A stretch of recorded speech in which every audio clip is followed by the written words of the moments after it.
ینہا عن الفحشاء والمنکر والبغی یعظکم لعلکم تذکرون،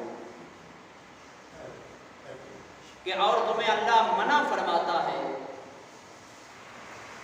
بے حیائی اور برے کاموں سے، والبغی اور بغاوت سے، یعنی حد سے گزرنے سے رب تمہیں منع فرماتا ہے۔ فرمایا کہ یعظکم، اللہ تمہیں نصیحت فرماتا ہے، لعلکم تذکرون، تاکہ تم اس کی نصیحت کو قبول کرو۔ یہ تھا ابتدائی آیت مبارکہ جو تلاوت کی گئی، اس کا لفظی ترجمہ۔ تو دیکھو جو گزشتہ جمعہ بھی عرض کیا گیا تھا کہ اللہ رب العالمین نے 18,000 قسم کی مخلوق کو پیدا فرمایا ہے، اور ان 18,000 قسم کی مخلوق میں سے رب نے جو شرف، جو عزت، جو عظمت، جو شان ان 18,000 قسم کی مخلوق میں سے رب نے انسان کو عطا فرمایا، جسے ہم اشرف المخلوقات کے لقب سے یاد کرتے ہیں۔ اور پھر رب العالمین نے حضرت انسان کو یہ شرف عطا فرما کی، پھر رب نے اس کو انفرادی طور پہ، اجتماعی طور پہ جو معاملات زندگی پیش آتے ہیں، رب نے پھر ان کو نبھانے کے لیے، ان کے ساتھ گزارا کرنے کے لیے، یا وہ عمل اپنی زندگی کے اندر لانے کے لیے دوسروں کے ساتھ کیا معاملہ کرنا ہے،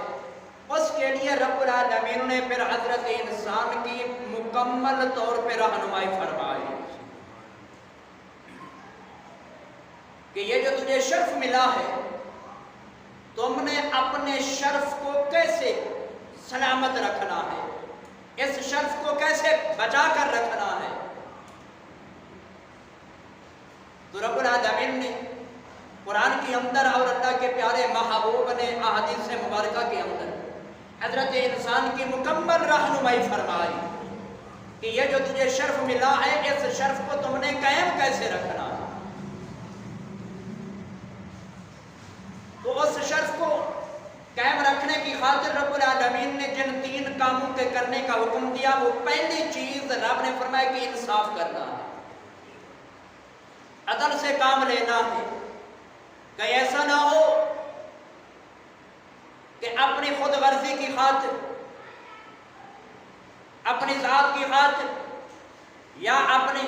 چودراہٹ کے نشے کے اندر آ کر، یا مال و دولت کے نشے کے اندر کہیں غرق ہو کر، یہ انصاف والا جو رب کا حکم ہے کہیں اس کو بھول نہ جانا۔ یعنی زندگی کے ہر معاملے کے اندر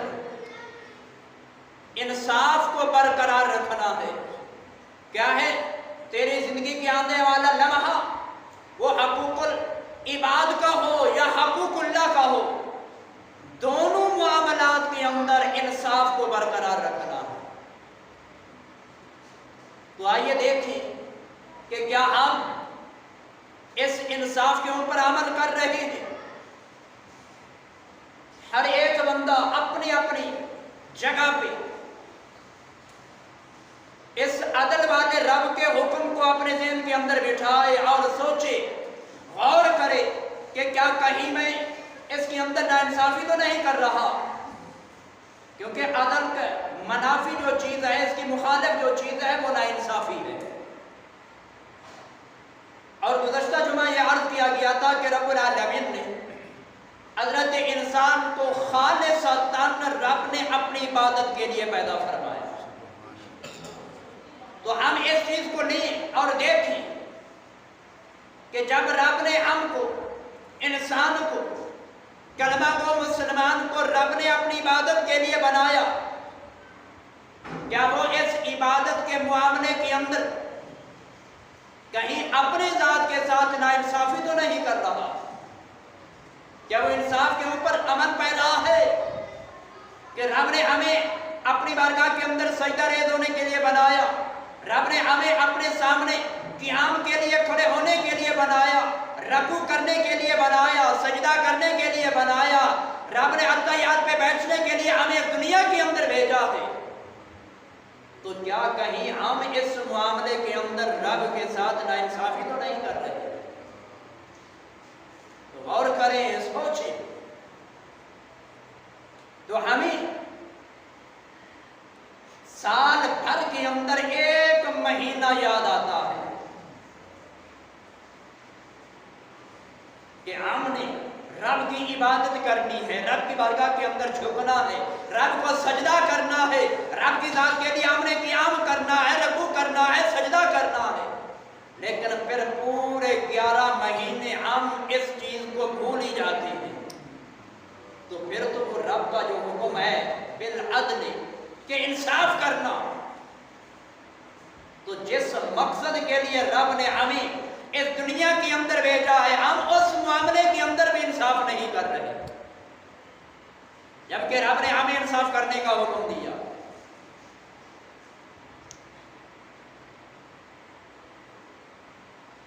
تو حضرت سیدنا عمر بن عبد العزیز رضی اللہ تعالی عنہ جو امیر المومنین خلیفہ گزرے ہیں، تو انہوں نے اس آیت مبارکہ اپنے دور خلافت کے اندر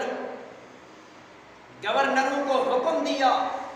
کہ تم اس آیت مبارکہ کو جمعہ کے خطبے کے اندر بھی اور عید کے خطبوں کے اندر بھی شامل کرو، یعنی ہر جمعے کو اس آیت مبارکہ کو اپنے خطبے کے اندر شامل کر کے لوگوں کو یہ 6 چیزیں یاد کراؤ، ان کو بتاؤ کہ اللہ رب العالمین نے ہمیں اس آیت مبارکہ کے اندر 6 کاموں کا حکم دیا ہے، جن میں سے 3 کرنے کی ہیں اور 3 کو نہ کرنے کے، یعنی ان کو چھوڑنے کا ہے۔ اگر ہم اس کے اوپر عمل پیدا ہوں گے، ان چیزوں کو اپنائیں گے، پھر تو رب کے فرمان کے اوپر ہم عمل کرنے والے ہوں گے۔ اگر ہم نے اس آیت مبارکہ کے اوپر عمل ہی نہ کیا تو پھر سمجھ لو کہ قرآن کی اس آیت مبارکہ کے متعلق ہم انصاف کرنے والے نہیں۔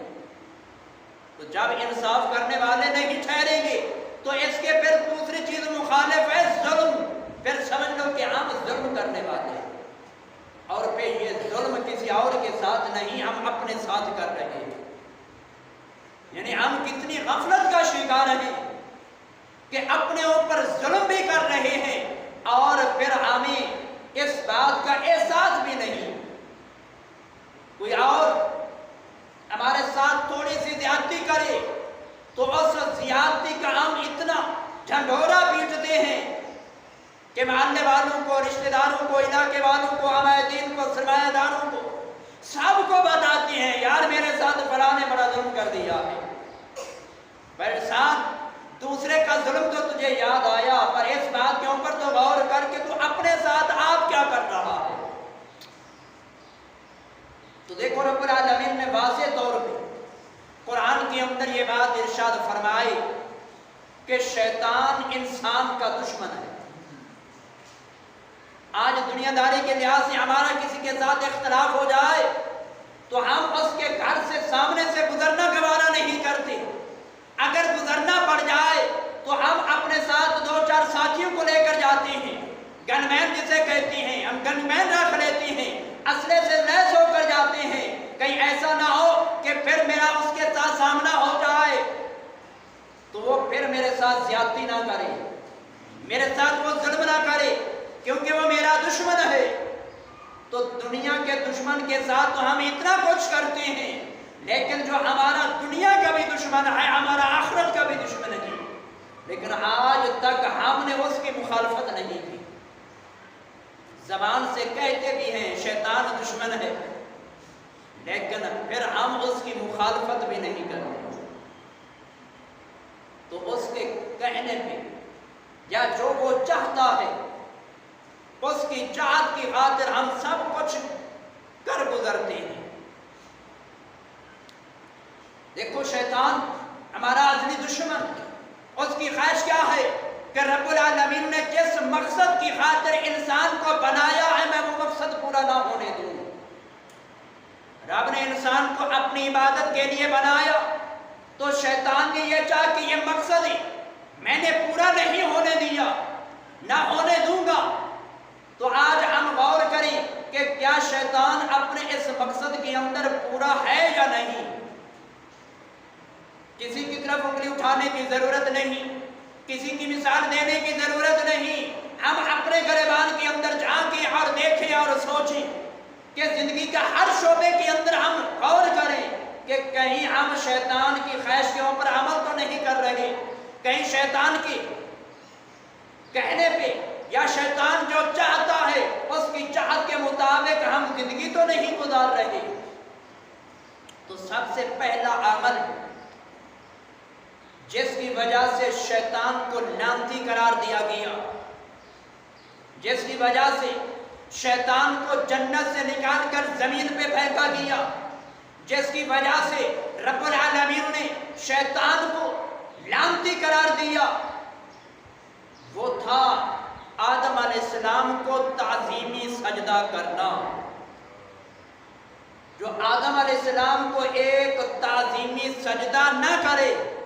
اس کا تو یہ حشر ہوا کہ کروڑوں سالوں کی عبادت بھی رہ گا چلی گئی، فرشتوں کا استاد بننا بھی رہ گا چلا گیا، جنت کے اندر رہنا بھی رہ گا چلا گیا، آسمانوں کی سیر کرنا بھی اس کے کسی کام نہ آئی۔ یہ تو تھا تعظیمی سجدہ، اور تعظیمی سجدے کی اتنی بڑی سزا اس کو ملی ہے، تو جو ہم فرضی سجدے کو چھوڑ کر بیٹھے ہیں، جو رب کو سجدہ کرنا ہمارے اوپر فرض ہے، اور وہ بھی نماز کی ہر رکعت کے اندر فرض ہے، اور نماز بھی ایک دن کے اندر 5 نمازیں فرض ہیں، اور غور کریں کہ ایک نماز کے اندر کتنی سجدے ہیں، تو جو ہم ایک ہی دن کے اندر کئی سجدوں کو چھوڑ کر بیٹھے ہیں، اور وہ سجدے جو تعظیمی بھی نہیں بلکہ ہمارے اوپر وہ سجدے فرض ہیں، تو جو فرض سجدے چھوڑ کر ہم غفلت کی نیند سو رہے ہیں، تو پھر ہمارا حشر کیسا ہوگا؟ تعظیمی سجدے چھوڑنے والے کا تو حشر ہمارے سامنے ہے کہ ہم نے قرآن کے اندر بھی پڑھ لیا،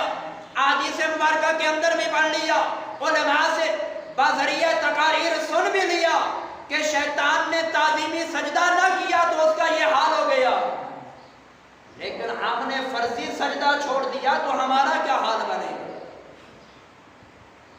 تو اس بات پہ ہم غور کریں، تو اس معاملے کے اندر ہم اپنی ذات کے ساتھ ہی انصاف والا معاملہ نہیں کر رہے۔